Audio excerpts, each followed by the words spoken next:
こんにちは。今回はフリーキャドでハニカム形状を作ってみたいと思います。以前、ボロノイ模様の生成マクロを紹介しましたが、今回はそのマクロにハニカムモードを追加しました。六角形をただ並べただけの単純な模様ではなく、ボロノイズの理論から生成した最も均質なハニカムパターンです。そのハニカム模様を使ってランプシェードを作ってみたいと思います。また、ハニカム構造の特徴や曲面の違いと模様の変化、陰影の美しさをお話ししてみたいと思います。当動画では2次元のハニカムパターンを3次元の曲面に貼り付けます。曲面に図形を貼り付ける方法は別の動画で説明しています。ボロノイ模様や曲面へ図形を貼り付ける動画をまだ見てない方は概要欄のリンクからご覧ください。説明が早すぎるところは一時停止しながらご覧ください。それでは始めましょう。さて、ボロノイ型とハニカム型の形状が存在します。ボロノイ模様はランダムな点からの距離で領域を分けて作られます。これは不揃いなテリトリー争いの結果です。それに対してハニカム模様は均等に最も効率よく整列させた点で領域を分けたものと捉えることができます。ハニカムはボロノイズの規則正しい究極の形と言えます。さて、このボロノイズとハニカム図は両方同じ厚みの形状です。この図形を上から押しつぶしたらどうなるでしょうか？見た目は似ていても強さは違います。ボロノイ構造は強度はありますが、同時にしなりやすく柔軟性に富む性質を持っています。昆虫の羽がボロノイ構造になっているのは単なる強度だけでなく、衝撃を逃がすしなやかさが構造に必要だからです。それに比べハニカム構造は強くて硬い性質を持っています。この構造は単なるデザイン以上の価値があります。まず、均一な六角形は光を均等に透過、拡散して綺麗な光と影のパターンを作り出します。さらに、このハニカム構造の均質な強さは 3D プリンターを使った造形物にとってうってつけの構造です。3D プリントは樹脂を一層ずつ積み重ねていくため、モデルが違法性という性質を持ちます。この違法性とは強度が造形方向によって異なる性質のことです。特に層と層の接着力に依存する積層方向に対して構造が非常に脆くなるという弱点があります。しかし、このハニカム構造は六角形の壁が互いに支え合い、力を全方向に分散させます。その結果、どの方向からの力にも均等に耐えやすい等方性に極めて優れています。つまり 3D プリントモデルにハニカムを採用することで積層の弱点を構造そのものが補完してくれます。では実際にフリーキャドでハニカム形状を作ってみましょう。まずはハニカムマクロの簡単な使い方から説明します。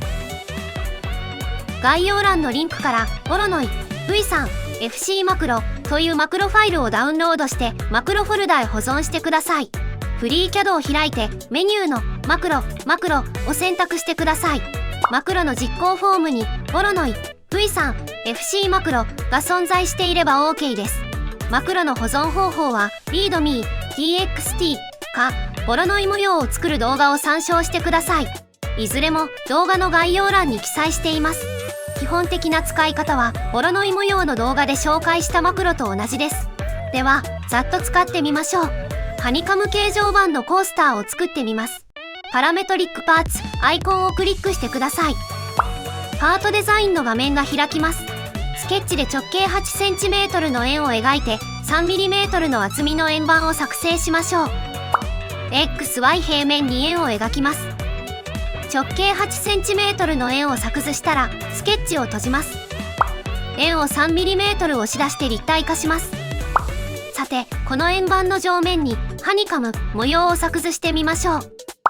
メニューのマクロでボロノイ V3FC マクロを実行してください。マクロ画面が開きました。今回ハニカム図形ラジオボタンだけ追加しています。使い方はボロノイ図形と同じです。ハニカム図形を作図したい面を選択してください。マクロのフォームでハニカム図形を選択します。あとは適当にパラメータを設定してみてください。ここではオフセットを 0.5mm に変更しました。では OK ボタンを謳歌してください。ハニカム模様生成にちょっと時間がかかります。円盤の面にハニカム模様が生成されました。ではこの模様を 1mm へこませてみましょう。タスク画面が開いたら長さを 1mm に設定してください。ハニカム模様板コースター完成です。ハニカムマクロのざっくり使い方解説は以上です。さて本題のランプシェード制作です。カーブスワークベンチのスケッチオンサーフェスを使います。カーブスワークベンチに関しては曲面に図形を貼る動画で紹介していますので、そちらを参考にしてください。概要欄のリンクを確認してください。では円錐型の簡単なランプシェードを作ってみましょう。パートワークベンチで円錐を追加してください。ここでは底面の半径は 31mm、上面の半径は 41mm、高さは 100mm とします。上面と底面をコントロールキーを謳歌しながら選択してシックネスアイコンをクリックしてください。厚みを 0.7mm にします。この厚みで光が透過するかどうかが決まります。厚みはノズルの径や 3D プリンターの精度、スライサーの精度で結構違います。ご自身の環境に合わせて設定してください。では OK を謳歌します。さてこの円錐の側面にハニカム図形を貼り付けます。まずはカーブスワークベンチを開いてください。次に図形を貼り付けたい曲面を選択します。続いてスケッチオンサーフェスアイコンをクリックします。モデルツリーのスケッチオンサーフェスの左にある三角形アイコンをクリックします。自動生成されたマップドスケッチというスケッチが追加されています。スケッチを開いてみてください。スケッチに補助線で四角形が作図されています。ここで縦横の長さを確認してください。縦が 100.499mm、横が 262.031mm ですね。確認したら一旦そのまま閉じます。では今一度パートワークベンチに切り替えてください。スケッチアイコンをクリックします。 XY 平面を選択してください。先ほど確認した補助線で描かれた四角形と同じサイズの四角形を同様にスケッチします。縦が 100.499mm、横が 262.031mm の四角形でした。描き終わったらスケッチを閉じてください。さてこの四角形のスケッチを面にします。スケッチを選択してワイヤーから面を作成、アイコンをクリックしてください。この面をベースにハニカム図形を作図します。メニューのマクロでマクロの実行画面を開いてください。ボロノイ V3FC マクロを実行します。では作図する面をクリックしてください。あとはマクロのパラメータを適当に設定します。まずはハニカム図形をチェックします。点数を200、オフセットを 1.5mm としました。点数を増やすと処理時間が大幅に伸びます。完了したら面の上にハニカム模様が作図されているはずです。では面を一旦非表示にしてマップドスケッチを開いてください。まずは外枠の四角形を描きます。補助線と同じサイズの四角形を描いてください。点と点の一致交錯を使うと簡単です。コントロールキーを謳歌しながら点と点を選択して一致交錯アイコンをクリックしてください。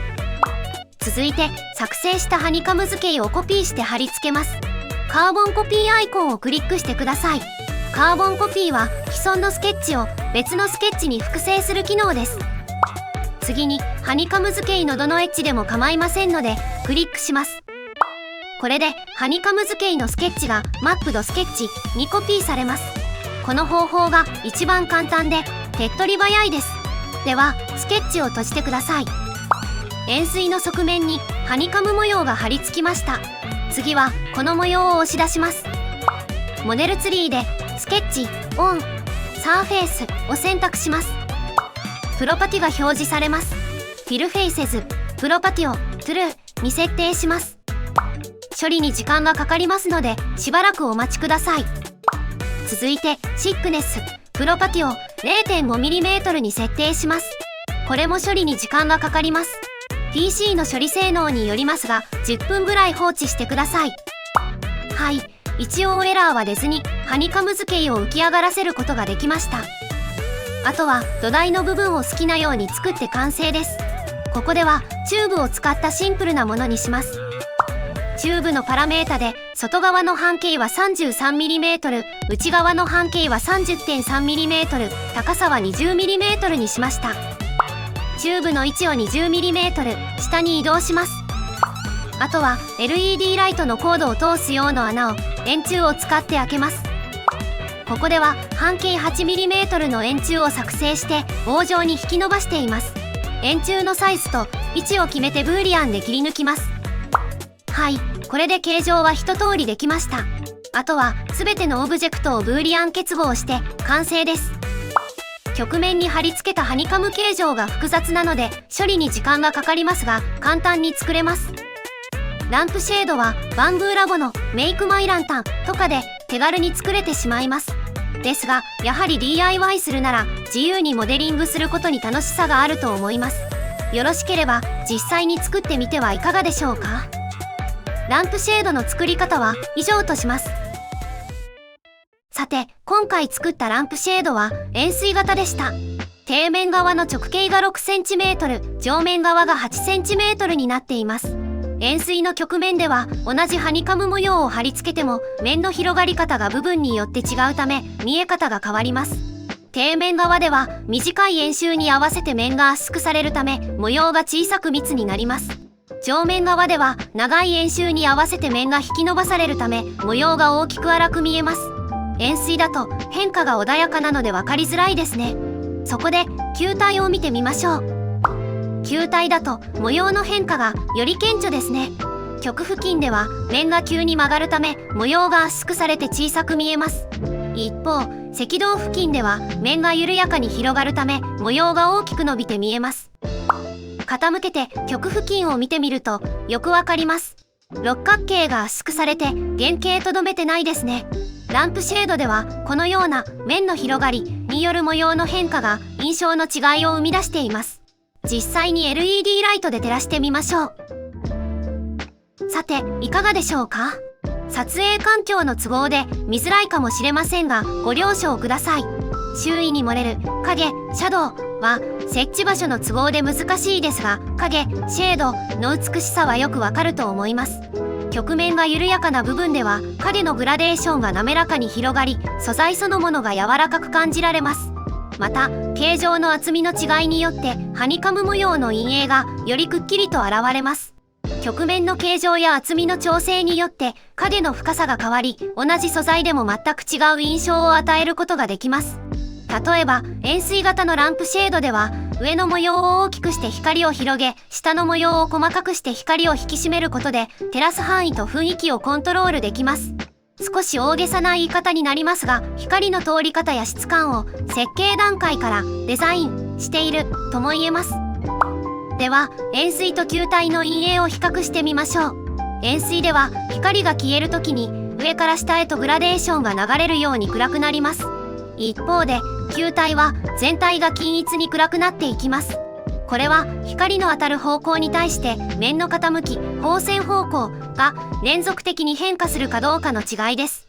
このように形を変えるだけでも陰影の表現が全く変わります。近年ランプシェードがインテリア分野で再び流行り始めているらしいです。先日 IKEA に行ったらものすごい量のランプシェードが飾ってありました。単なる照明ではなく陰影や素材感を生かした視覚的な体験が求められているのだそうです。それと同時に 3D プリンターの性能向上が進み複雑な形状や繊細な模様の造形が個人レベルでも可能となりました。参考としてランプシェードに適したフィラメントの比較表を表示します。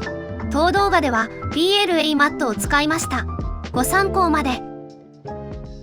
さて今回はハニカム模様をフリーCADで扱ってみるという試みでした。曲面の形状によって模様の印象や光の陰影が大きく変わることが分かりましたでしょうか？ハニカム模様は強くて硬くて軽量、少ない材料で広い空間を頑丈に作る最も効率の良い形です。3D プリンターにとってもうってつけの構造です。ハニカム模様はただの六角形のパターンではありません。構造の強さを支え、光と影で印象そのものをデザインします。ぜひフリーCADと 3D プリンターで活用してみてください。そそれでは今回はこれでおしまい。ご視聴ありがとうございました。